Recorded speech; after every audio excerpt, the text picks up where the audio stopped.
So we finished doing the online research, and again, we're very much talking from a hypothetical scenario that we feel that this Rockingham Street place in Merricabat has the potential to be a good buy. So, we feel that it has the potential to align to our requirements, and it's piqued our interest enough that we feel it's going to be worth checking out. So this is where the time comes to really appraise and audit the property. So how do we go about doing that? Once you start to get active in the marketplace and attend open homes, it's inevitable that you're going to have to start dealing with the local real estate agents. So, you could be looking at their windows or basically just spending a lot of time online, but, they're an inevitable part of the process. So, you have to consider, are they friends or foes? And, they're neither really. They're just basically the intermediary between the vendor and the buyer. The vendor is obviously paying a fee for the service, so the real estate agents are going to be working for their client's best interests, and they're doing so contractually. They're just doing the job, which means that they're trying to get the best price for the vendor. So while working for the vendor, you're the one that actually has the money, and you do have considerable influence over this arrangement. You just need to apply it in a different manner to everyone else. In short, look, treat real estate agents how you would wish to be treated. When you find the ideal place, and it will happen, you don't want the agent to be the one that you've been stalking or got on the wrong side of at last week's open house, for example. You actually want to seek out the reputable real estate agents within your area. You'll tend to find that agents will specialise in a particular area or a specific dwelling type, for example. So you need to really target the ones that are going to be most active and get to know them. And they may even give you a heads up on a future listing or two. You never know. So how do you identify a good agent? Well, it's really their communication skills, particularly in a time-sensitive market, how proactive they are in getting back to you, for example. They really need to be a good listener. Perhaps if they talk too much, you should probably keep on walking. And look, their clients' needs are going to be their top priority as well. So you have to really appreciate that they are actually working for the vendor in this scenario. They're going to be good negotiators, and they'll also show a lot of respect to all parties involved in the process. Now, respect and consideration goes both ways. So don't be a control freak. You actually have to let them do their job. If you book a time, you have to stick to it. People are busy, and therefore not turning up to a scheduled appointment without notice is actually really quite rude. And the best policy is be honest. Otherwise, you're just wasting your time and also theirs. I personally use real estate agents for researching and obtaining additional information. The place that you've just inspected may not be suitable, but that doesn't necessarily mean that the agent doesn't have suitable listings coming up in the next few weeks. Most people, when they attend an open home, it's funny to actually watch. They prefer to keep their contact with the agent to an absolute minimum. It's a wasted opportunity, in my opinion. If you like the property and you're open to having a chat, you should probably put these questions into your holster. You should ask why the vendor is selling. Ask how long it's been on the market. Ask how open perhaps they are to negotiating on price. How soon will they want to move out? Who actually set the price? Did you set the price, referring to the real estate agent, or did the vendor set the price? In your experience, what do you think the property will sell for? What does the property come with? Is there any additional fittings or fixtures or appliances that are included? What other property do you have at this price point? Can you explain to me what the property defects are? Also ask if there's been any other serious offers today. And maybe if you're bold and you really like the place, ask what you need to do in order to buy this property today. That will always get their attention. Now, if you are serious about buying, and I'm sure by the time this process is complete, you will be, you're going to have a few stories to share. It's all part of the learning experience. But look, be patient. Don't waste time with unrealistic expectations and get to know your local market, because when the right place does come up, you'll be able to instinctively pounce. So use real estate agents to their best potential and use them as sources of information, because this is their job. They're seeing homes in their local area every day. So utilize that expertise. So how can you actually stand out from a competitive crowd? Well, I guess the most important thing is to really be on the front foot, particularly in a time-sensitive or a seller's market. I think that's the key to really coming out on top. The number one thing that will separate you from everywhere else is basically the contact and proactive contact.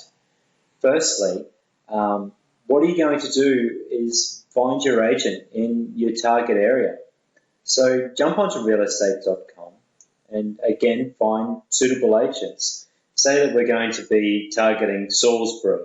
We want to find out the number of agents that actually come up. Now let's select who are the ones that are most proactive. Let's select the ones that actually have properties that align with our requirements. And let's send them an email. Let's say, hi Matthew, hi Billy, hi Ted, hi Jane, hi Amanda, whatever their name might be, and just write a very polite and simple email. Hi, we've not spoken before. I've seen you pop up in the local market quite a lot. I'm a proactive buyer. I thought it would be worthwhile establishing contact with a proactive agent. Ideally, I'm looking to secure a 2-bed, 2-bath unit price at circa 400K. My finance is pre-approved and I can quickly move for the right property. I will call you in the coming days to have a chat about your current stock. Kind regards, Peter. So, you don't get a reply. A couple of days later, give them a call. Work on establishing a relationship. If they get a listing that suits your requirements, they'll probably give you a call. They don't need to go through all the hassle of putting it on the marketplace when they know that you're a pre-approved buyer and they like you. It'll happen immediately. They might even arrange a viewing for you prior to the open house to give you the opportunity to submit a quality offer and seal the deal before the other punters even get to see it on realestate.com. People wait to attend open houses only to find out that the property's actually been sold the day before. You can submit an offer without having to wait for the open house to be attended, but it only happens if you're actually proactive, and you have to do those things in order to source the right property in a really competitive market. Open houses. So you've cleared the decks and you've set the time aside to go house shopping on a Saturday morning. Sounds and feels pretty good, doesn't it? So tie your shoes tight, grab your shopping list and tackle the first open home front on. You've pulled up, you've parked, and then you've realised, shit, there are other people here as well. Actually, lots of people.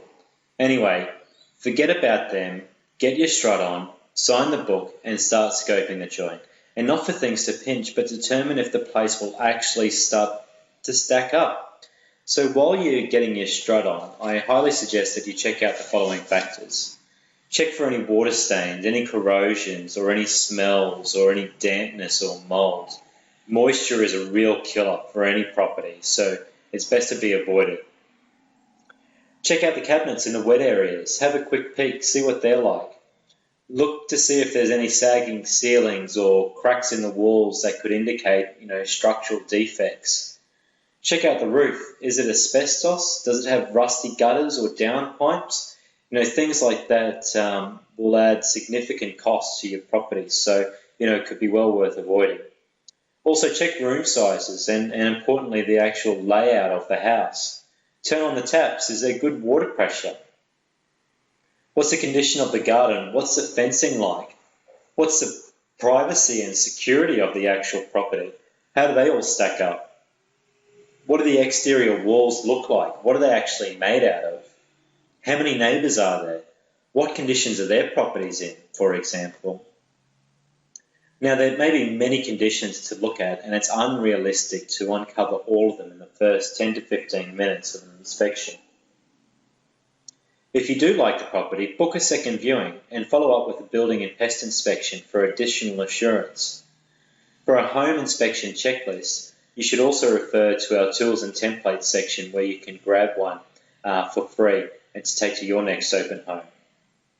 Now the house, the apartment, the townhouse, whatever it is that you may be looking at could well be an ugly duckling, but it also could have the potential to be an absolute bargain and could have, real potential as a property with, a coat of paint and perhaps new cupboards in the pantry. It doesn't take a lot to make a big difference. So you've really got to look at the whole picture because sometimes you can absolutely find a diamond in the rough. When you speak with the agent, you really should be asking them the following questions. Ask if they are actually aware of any property defects. If it's an apartment, ask how active the body corporate is. Ask if there's any major maintenance or project work that is being planned as part of the body corporate as well. You should also ask if any previous offers have been submitted just to get a guide on what the interest in the property has been. If they've been rejected, ask why that was the case, and ask if there's any building and pest inspections that have already been completed already at that point in time, as it could save a lot of heartache that you found that one has been done a fortnight ago and they found that there was a termite infestation, for example. So, that's a pretty big red flag. But all things need to be weighed up and considered. So that's my advice for attending an open home. And be sure to download the open inspection checklist from the tools and templates as well. Pricing. This is a big one. People really struggle to determine the fair market value of a property, and real estate agents don't give a lot of help in this regard.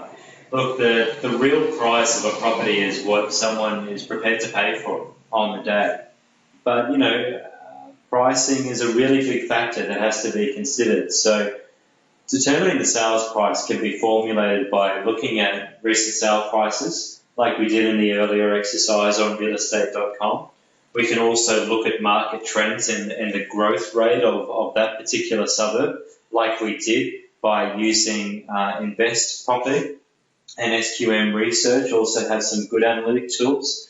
When we looked at that property in Marrickville, we saw that there's been an increase in that suburb of 13% over the past 12 months. It's performed exceptionally well. So, by that rationale, the asking price of high 500s was probably very reasonable to consider.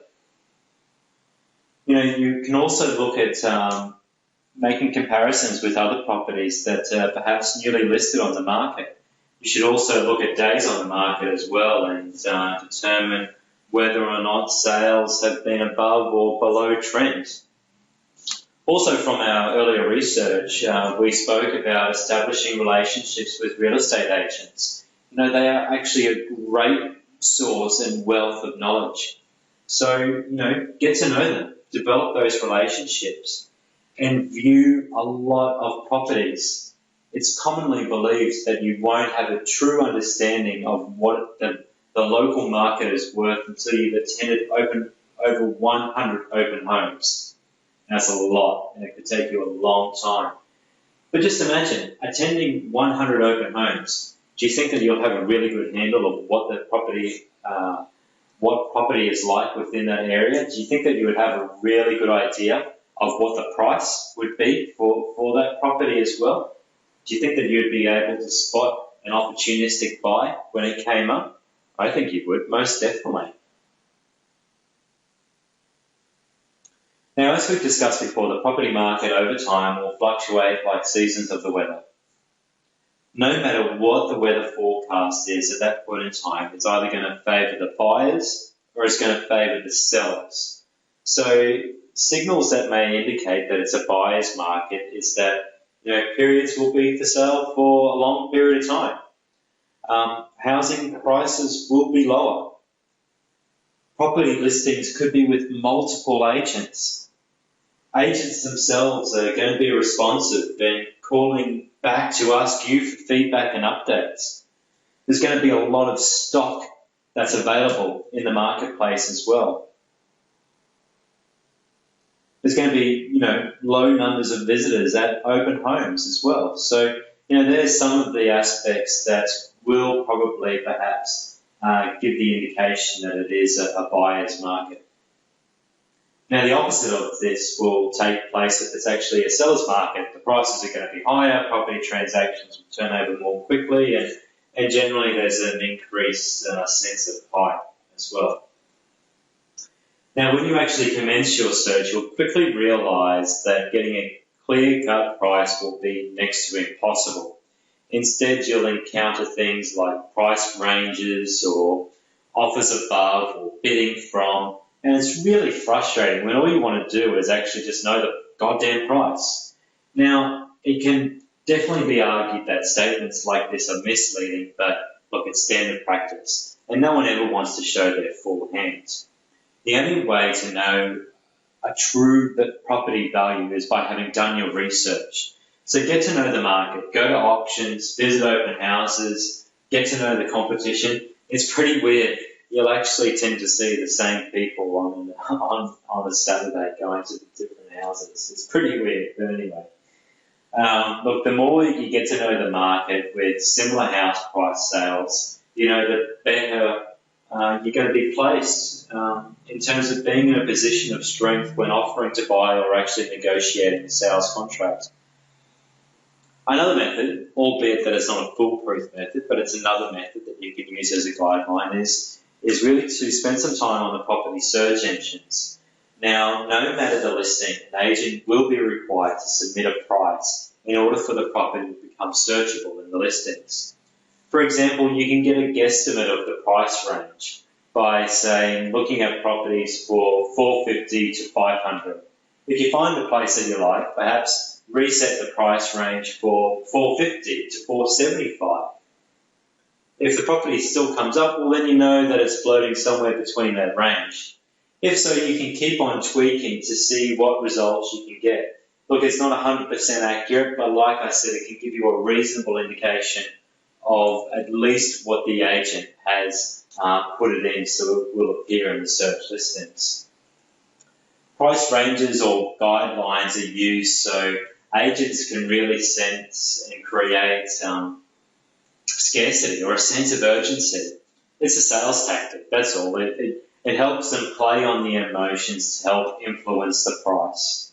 Now, having a lot of people at an open home who are expressing interest actually increases the sense of competition. Not having a set price plays to all those factors. The guideline is merely a guideline. The agent is likely to know the market, but the vendor usually and probably will always have a heightened sense of what the property is actually worth because of their own emotional attachment to it. But, with rationale, the real price is somewhere in between what the buyer really wants to get and what the real estate agent thinks he can get, she can get, and what you're actually prepared to offer. Now, a way to overcome price uncertainty is certain with your own finances. By having pre-approval, you'll truly know what you can afford, and you can back it up with a rock-solid budget. Secondly, is to have done your research. I know I keep stressing this, but you have to know what has been sold and when it has been sold. You've got to educate yourself with what's going to be on the market and really make an informed decision. If it's not right for you, just keep walking. There are plenty of other houses out there. All you need is just a little patience. And like I said, the true price of a property is what someone is actually going to be prepared to pay for it at that point in time. Uncertainty is always going to be a factor, so the best thing to achieve is actually just to be happy with the end result that you actually achieve. If you still have some doubts, maybe consider getting an independent valuation. You can actually make this a contractual clause in terms of it being subject to valuation. It could be a great negotiating tool. So there's some of the things that you need to consider when it comes to pricing. Now, the journey of any home buyer is not an easy one.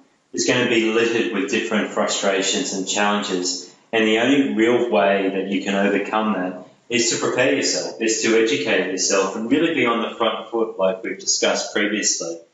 So to preempt some of the factors that could possibly get on your nerves, here's a convenient list that I've given to you. The first frustration is spending your Saturdays going from property to property, seeing properties that are in a run down and derelict state that you probably don't want to even live in, and then you may not even be able to afford. It's also frustrating the speed of which some properties will sell for, along with obtaining multiple offers. Also, the competition can be frustrating. The competition from other buyers, from cashed up baby boomers buying investment properties under their self-managed superannuation funds, along with foreign investors also snapping up properties, could be frustrating for you. You know, a large proportion of properties will go to auctions. People are really intimidated by going to an auction, and I can understand why. We'll go through that buying process in a little while, yeah. But, you know, it's also frustrating that no one's prepared to give you a realistic price. You know, it's also frustrating coming to terms with what your expectations are and what the reality of the property market actually is. Now, it could be frustrating how long it could take to actually save a deposit.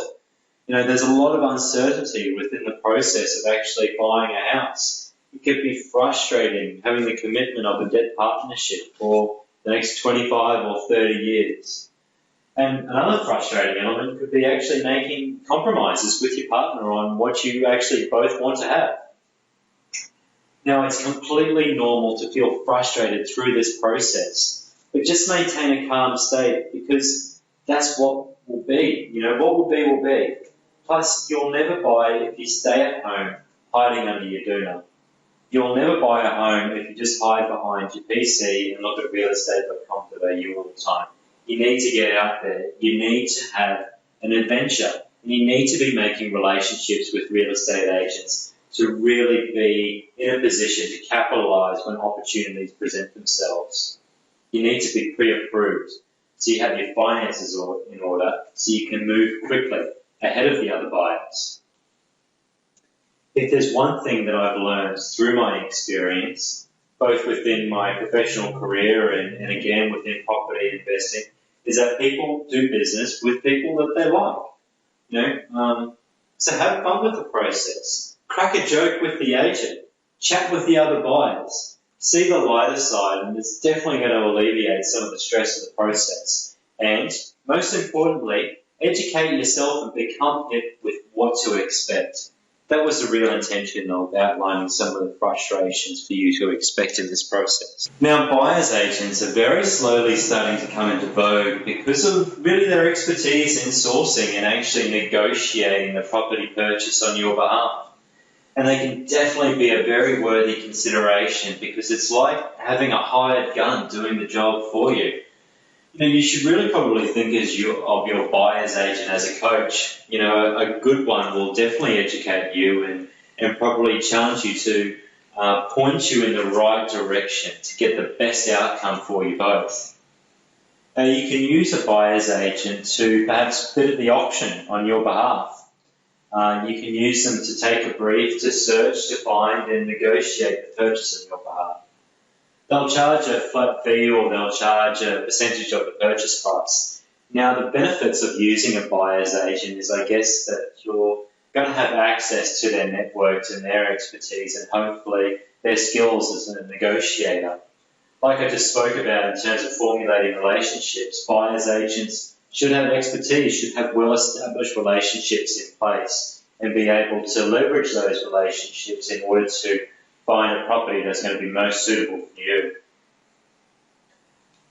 Now, I would probably put quite a lot of value on that. It saves a lot of legwork. And it's a good, useful service if you're purchasing in a different state perhaps, or a different region. You know, go with a buyer's agent who is local to the area on the basis of having a home ground advantage.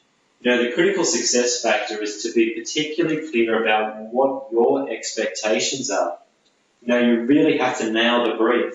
Otherwise, you may be disappointed with the search results that they actually produce.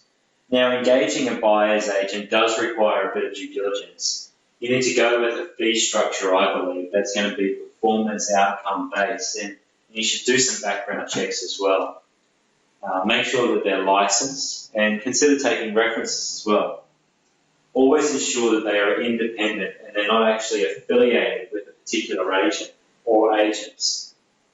Remember, they aren't doing this for free, so don't forget to include their costs into the purchase price as well. If the buyer agent really has his or her finger on the pulse, really knows the marketplace, and procures a property for you, the whole relationship could really work out to your advantage and be well worth the initial outlay of costs in order to achieve that desired outcome. So definitely something to look at and consider in a bit more detail.